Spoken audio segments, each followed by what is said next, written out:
हड़प्पा। ये खजाने तुझे मुमकिन है खराबों में मिले।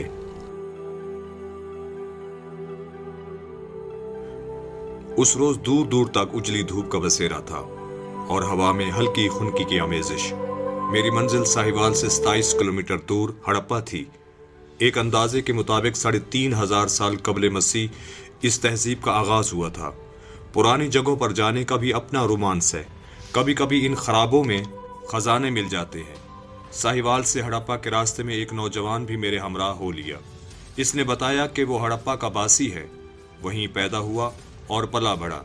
इसने अपना नाम नासिर बताया। खंडरात के हवाले से इसके पास काफी मालूमात थी। यूं हड़प्पा तक का सफर बखूबी कट गया। हसन को हमारी आमद की इतला थी। हसन कई साल से म्यूजियम में अपने फराइज सर अंजाम दे रहा है। हसन ने बताया कि हड़प्पा म्यूजियम का आगाज 1926 में हुआ। इस वक्त यहाँ खंडरात से निकलने वाले कुछ नवादरात रखे गए थे। क़याम पाकिस्तान के बाद 1967 में म्यूजियम को मौजूदा जगह पर मुंतकिल किया गया। म्यूजियम में खंडरात से निकले हुए बहुत से ऐसे आसार हैं जिनकी मदद से हड़प्पा की तहजीब के बारे में पता चलता है।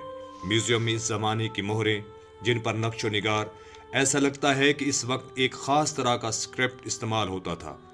मुख्तलिफ औज़ान के पत्थर इन लोगों की तिजारती सरगर्मियों का पता देते हैं। इसी तरह औरतों के पहनने के जेवरात रखे हैं, जिनमें मनकों के हार शामिल हैं। ज़राई आलात इस वक्त की ज़राई सरगर्मियों का अहवाल बताते हैं। पत्थरों और भालों की मौजूदगी बहमी आवेज़शों की तरफ इशारा करती है। म्यूजियम के एक हिस्से में 2 इंसानी ढांचे रखे हैं, जिनसे मालूम होता है इस वक्त भी आम इंसानी कदर कामत के लोग पाए जाते थे। म्यूजियम से निकलकर हम दाएं तरफ के रास्ते पर चलने लगे। हसन और नासिर मेरे हमराह चल रहे थे। दोनों इन खंडरात के दिलदादा थे। हसन ने बताना शुरू किया कि इस वक्त खंडरात जिस शक्ल में हैं, इसके पीछे बहुत से लोगों की मेहनत है। सबसे पहले 1826 में एक ब्रिटिश आर्मी अफसर चार्ल्स मैस ने यहाँ का दौरा किया और अपने सफरनामे में इसका अहवाल लिखा। आसार कदीमा के महर अलेक्जेंडर किंगम ने 1853 और 1856 में यहाँ का दौरा किया। आसार कदीमा की इस कीमती जगह को उस वक्त बुरी तरह नुकसान पहुंचा जब बरतानवी दौरे हुकूमत में लाहौर ता मुल्तान रेलवे लाइन बिछाने के लिए यहाँ से ली गई ईंटों का इस्तेमाल किया गया। इसके अलावा मकामी बाशिंदों ने भी यहाँ से ईंटें लेकर अपने घरों की तामीर में इस्तेमाल किया।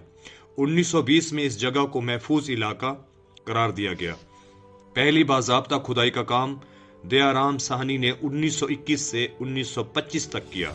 इसके बाद शास्त्री 1937, डीलर 1944 ता 1946, मोहम्मद रफीक मुगल 1966, डॉक्टर मुगल मोहम्मद हसन 1992, डॉक्टर चार्ज डेल्स और डॉक्टर मार्क 1986 ता 1999 की जेर निगरानी खुदाई का काम हुआ। चलते चलते हम एक बुलंद मकाम पर पहुंच गए, जहां से देखा तो शहर बर्बाद के आसार हमारे सामने थे। मैंने नशे में खंडरात पर निगाह डाली। घरों के साथ गलियां, पत्थरों और सिलों से ढकी हुई नालियां, अनाज जमा करने के बर्तन, पानी के कुएं। शहर के गिरदा गिर्द शहर पनाह की फसील है, जिसकी चौड़ाई 14 मीटर के लगभग है। इस बैरूनी फसील में कई मकामात पर दरवाजे हैं। मुझे यूं लगा जैसे शहर भर फिर से जाग उठा हो। दुकानें खुली हैं, गलियों में लोगों की चहल पहल है। किसान खेतों में कामों में जुटे हैं। मछेरे अपने जाल लिए मछलियों का शिकार कर रहे हैं। हल्की खुनक हवा उजली धूप में घुलकर हमारे चेहरों को मस्कर रही है। अब हम टीले से उतरकर नौदरियाफ्ता आसार की तरफ जा रहे हैं। रास्ते में हमारे इर्द गिर्द मट्टी के टीले हैं। जरा गौर से इन टीलों को देखें तो कई जगहों से इंसानी हड्डियां झांकती नजर आती हैं। हम एक बोसीदा दरख्त के करीब पहुंचकर रुक जाते हैं। दरख्त के नीचे बेंच पड़े हैं।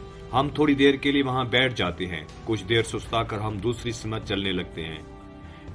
मैं हसन से पूछता हूँ, म्यूजियम में क्या नई तब्दीलियां आई है? हसन कहता है, सबसे अहम बात तो ये है कि 345 कनाल से ज़ायद की जमीन हासिल कर ली गई है और मकामी बशिंदों को रकूम की अदायगी भी हो चुकी है। इस तरह इस जमीन के इर्द गिर्द एक दीवार की तामीर की गई है, जिसकी लंबाई 16,200 फीट है और ऊंचाई 7.5 फीट है। फुटपाथ भी नए सिरे से तामीर किए गए हैं, जिनकी लंबाई 1.5 किलोमीटर और चौड़ाई 1.27 फीट है। म्यूजियम में आने वाले सयाहों के लिए पार्किंग भी तामीर की गई है। इसी तरह खूबसूरत लान बनाए गए हैं और सियाहों के लिए भी सहूलतों का एहतमाम किया गया है। म्यूजियम की गैलरी में भी इजाफा किया गया है। इन सब असलाहात में हसन का जज्बा और मेहनत भी कार फरमा है। हड़प्पा के खंडरात इसका इश्क बन गए हैं। चलते चलते अब हम एक और बुलंद मकाम पर पहुंच जाते हैं, जहां से देखे तो हड़प्पा के गांव के घर नजर आ रहे हैं।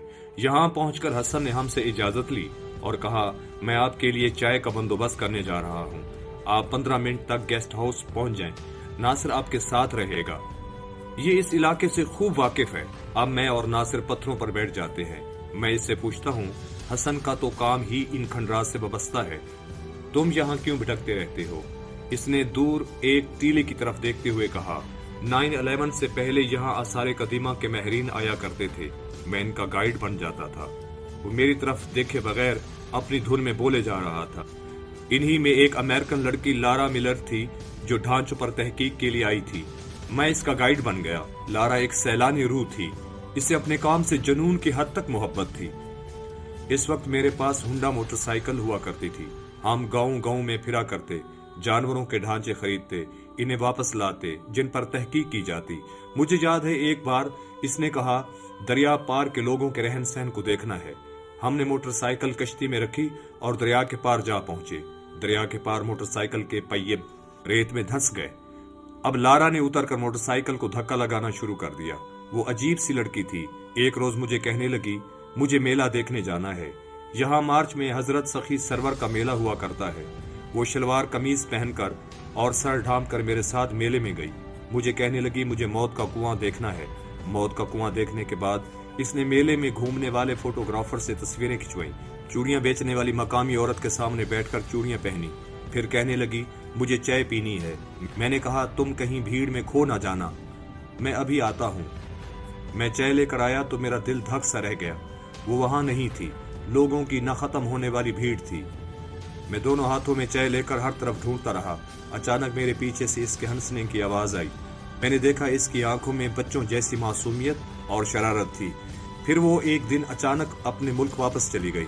अचानक नासिर हाल की दुनिया में आ गया, जैसे ख्वाब से जाग गया हो। कहने लगा, चलें, हसन गेस्ट रूम में हमारा इंतजार कर रहा होगा। अब हम वापस नशीबी रास्तों पर चलने लगे, जो गेस्ट हाउस को जाता था। अब भी हर साल हड़प्पा में मार्च की 18 तारीख को हजरत सखी सरवर का मेला होता है। नासिर बाकायदगी से वहां जाता है, मौत का कुआं देखता है, चाय का कप लेकर लोगों की भीड़ में बेचैन घूमता फिरता है। कभी उससे अचानक अपने पीछे हंसी की आवाज सुनाई देती है, कुल लारा की हंसी जैसी आवाज।